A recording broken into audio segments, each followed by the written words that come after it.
bonjour à tous, bonjour au 6e 3, bonjour au 6e 4, et peut-être au 6e 2 qui eux ont déjà fait ce cours, donc ils ne seront pas forcément très intéressés. Alors les 6e 3 ont eu toutes les explications nécessaires, mais pas les 6e 4 que je n'ai pas pu voir vendredi. Alors comment est-ce qu'on va fonctionner? Eh bien du coup, c'est l'école à distance. On va essayer de faire quelques cours donc au cours de la semaine, mais on va aussi en faire après les vacances sur la semaine du 26 avril. Donc pas de panique, hein, on va essayer d'être, comment dire, le plus souple possible pour que ça ne contrarie pas trop les habitudes de la famille, pour tenir compte des grands frères, grandes sœurs, petits frères, petites sœurs qui eux ont aussi des choses à faire. Donc on va essayer de laisser une certaine liberté horaire à tout le monde. Donc je vais expliquer un petit peu comment ça fonctionne. Alors bon, déjà le travail, c'est logique, il sera sur École Directe. Alors il sera à 3 endroits différents. Il sera sur le cahier texte de la classe, où vous aurez toutes les instructions et la date définitive pour laquelle il faudra avoir fait le travail. Et puis vous allez voir aussi le mail que vous avez reçu donc sur le compte des élèves. Et pareil, j'envoie le mail sur le compte des parents, comme ça on est sûr que tout le monde a l'information de ce qu'il faut faire. Vous avez, si jamais École Directe ne fonctionnait pas pour diverses raisons, mon adresse mail professionnelle qui s'affiche sur l'écran, que vous pouvez utiliser éventuellement aussi si nécessaire.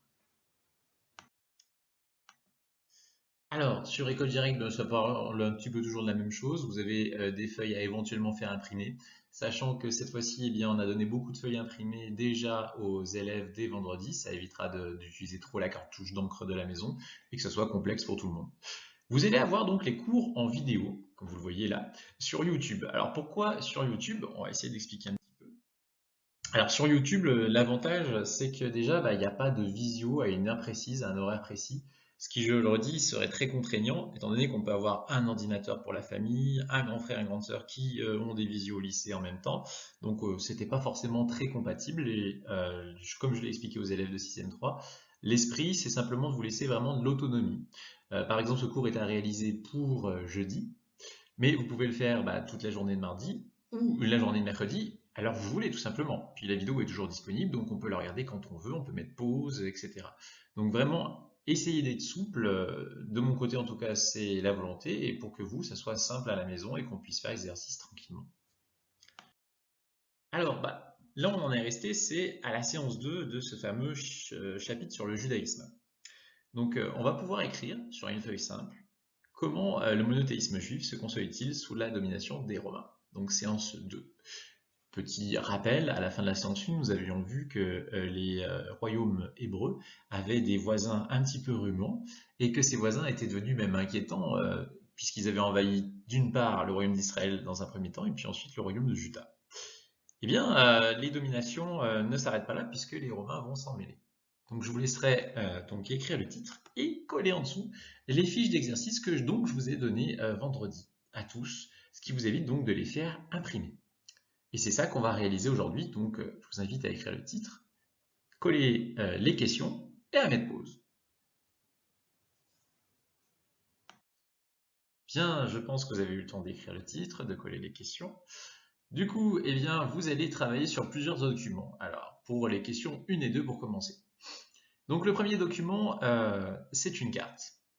Je ne vais pas trop en dire, puisqu'il faut quand même que vous trouviez les informations pour la question numéro 1.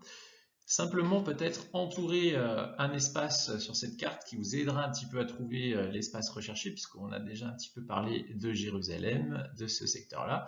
On va même encore plus le définir ici. Donc c'est là qu'il faut regarder. Et il faut regarder, comme on a une carte, toujours la légende. Donc je vous invite à observer la légende pour être capable de répondre à la question numéro 1, tout simplement.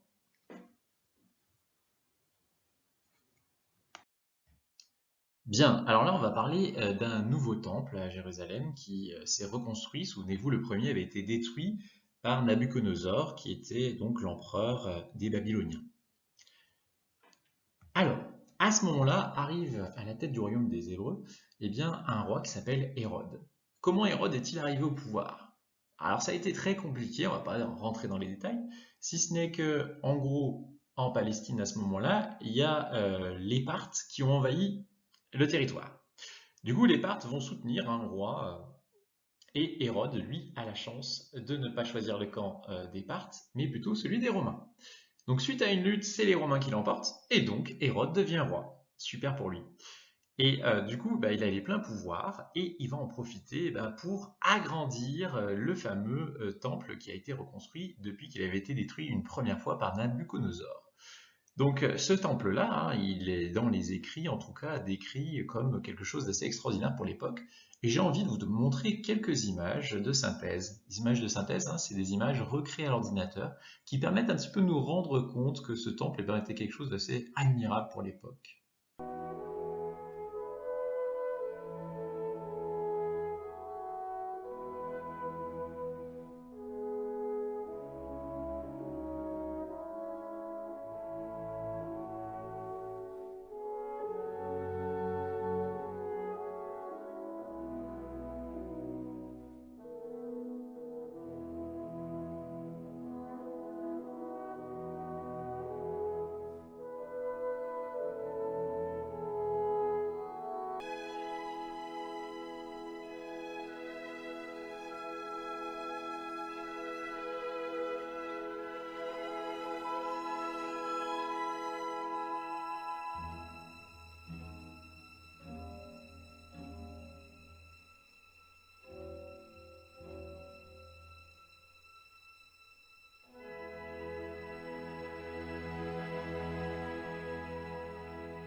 Bon, j'espère que le temple vous a plu. Du coup, donc, en résumé, nous avons ces deux documents. Document 3, donc page 121, qui apparaît à l'écran, mais vous pouvez voir aussi sur le livre. Et puis, le document 3, page 115, qui apparaît lui aussi à l'écran. Donc, vous allez pouvoir répondre aux questions 1 et aux questions 2. Je vous laisserai même mettre pause sur la vidéo, le temps de répondre.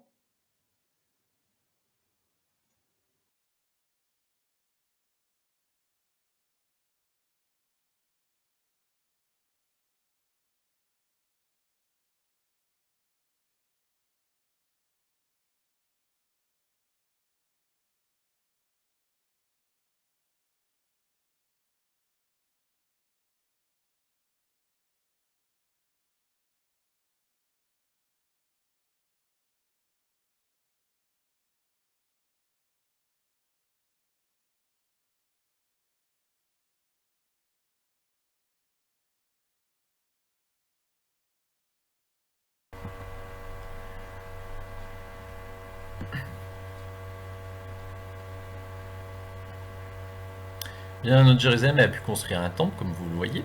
Elle a, grâce effectivement aux Perses notamment. Et eh bien, elle va petit à petit, par le jeu du temps, bien, obtenir son indépendance. Voilà. Donc vous avez le royaume hébreu qui est complètement indépendant. Cependant, bah, cette indépendance ne va pas durer longtemps, puisque vous allez voir, l'Empire romain va l'annexer, comme on l'a vu juste avant.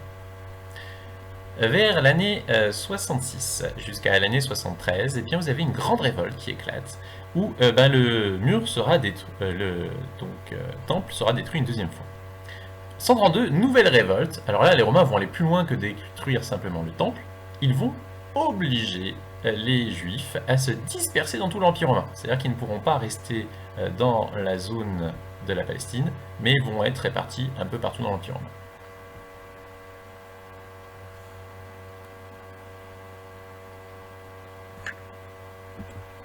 Bon, si on résume un petit peu ce que vous avez vu dans les précédentes vidéos, on a vu qu'il y avait une première révolte en l'an 66. Eh bien, vous avez une grande révolte hein, où on refuse de payer l'impôt, notamment aux Romains. On essaye de les chasser du territoire hébreux, eh bien Titus, le fils de l'empereur de l'époque, s'appelle Vespasien, est envoyé pour mater les révoltes et il va détruire le temple et piller toutes ses richesses, comme on le voit un petit peu sur la fresque, hein, où on voit les légions, les Romains qui pillent le temple et ramènent à Rome eh bien, tous les trésors qu'il y avait à l'intérieur. Ça, c'est la première révolte. Ensuite, il y a une deuxième révolte qui a lieu plus tard, hein, vers l'an 132. Et alors là, les Romains vont être beaucoup plus sévères puisqu'ils vont obliger les Juifs à se disperser. Si on regarde bien, il y a des flèches qui montrent cette fameuse diaspora. Diaspora où on va avoir donc des Juifs qui se répartissent un petit peu partout dans l'Empire. Je vous laisse donc répondre à la question numéro 3. Que se passe-t-il après la mort d'Hérode? Et quel est le sort des Hébreux une fois qu'ils se sont révoltés 2 fois?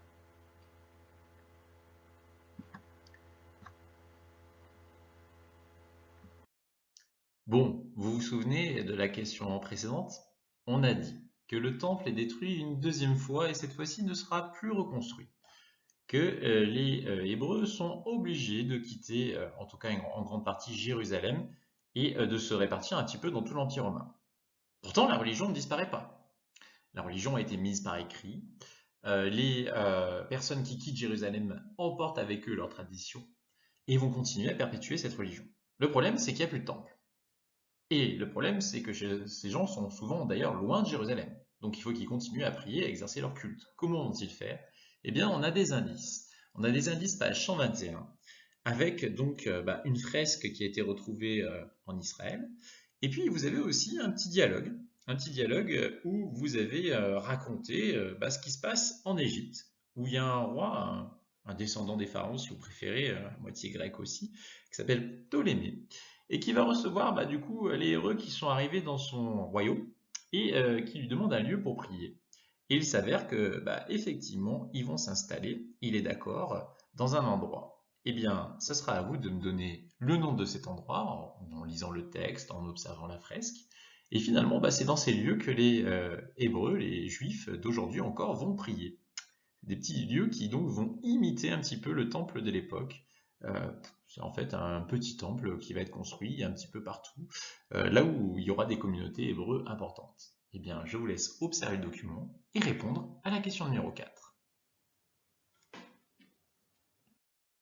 Les questions sont maintenant terminées. On va laisser un petit peu de place parce que quand vous recevrez la correction, vous allez donc pouvoir écrire une petite leçon qui vous sera transmise.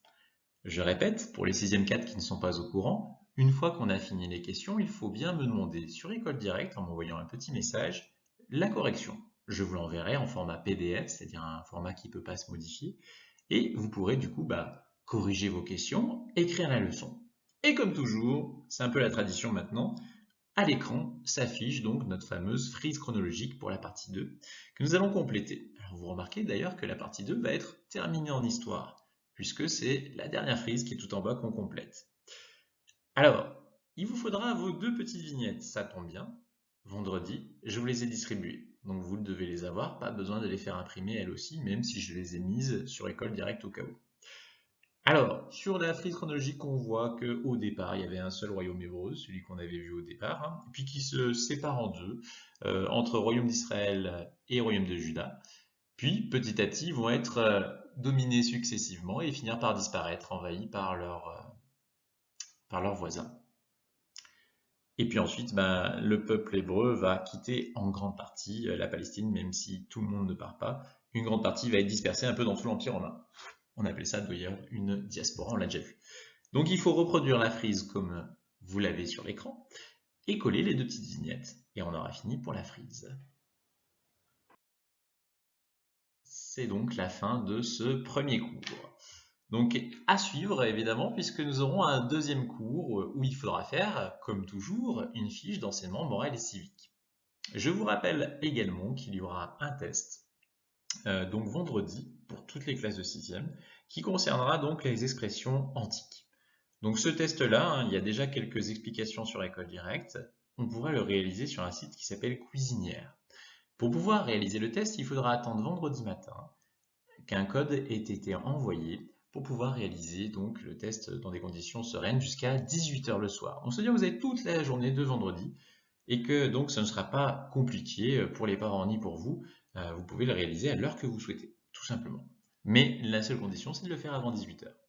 Eh bien, on se retrouve dans quelques temps, une fois que vous aurez fini ça déjà pour jeudi, pour faire l'enseignement moral et civique. Bon, rien ne presse, on fait ça à son rythme, mais on n'oublie pas de me demander dès qu'on a fini la correction, ce qui permet moi aussi de vérifier que les élèves ont fait leur travail ou au moins qu'il y a un minimum de suivi. Je vous remercie donc pour cette première vidéo, pour votre attention, et puis je vous souhaite une bonne continuation et à bientôt. École directe, bien sûr, si on a la moindre question.